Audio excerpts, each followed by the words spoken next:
আসসালামু আলাইকুম। আপনি কি কোনো বিপদে পড়েছেন? আপনি কি জানেন ইসলাম কিভাবে আমাদের শেখায় বিপদে পড়লে কি করতে হবে?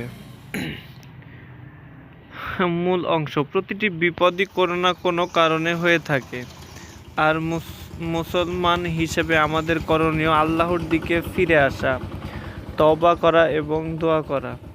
রাসূলুল্লাহ সাল্লাল্লাহু আলাইহি সাল্লাম বলেছেন, দোয়া মুমিনের অস্ত্র। তাই আসুন জেনে নিই কিছু পবিত্র দোয়া ও করণীয়।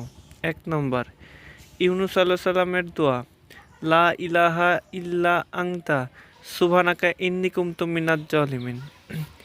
এই দোয়া কষ্টের সময় পড়লে আল্লাহ সিরিয়াসলি মুক্তি দেন। সূরা আম্বিয়া ৮৭ নম্বর আয়াত। ২ নম্বর হলো হাসবুনাল্লাহ ওয়া নিমাল ওয়াকিল।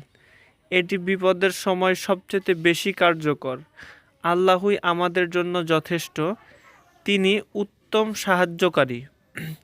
৩ নম্বরটা হচ্ছে সকাল সন্ধ্যায় ৩ বার পড়ুন, বিসমিল্লাহিল্লাজি লা ইয়াদুররু মাআ ইসমিহি শাইউন। এই দোয়া পড়লে আপনি বিপদ থেকে হেফাজতে থাকবেন ইনশাল্লাহ। বিপদে পড়লে করণীয়: বেশি বেশি ইস্তেগফার করুন।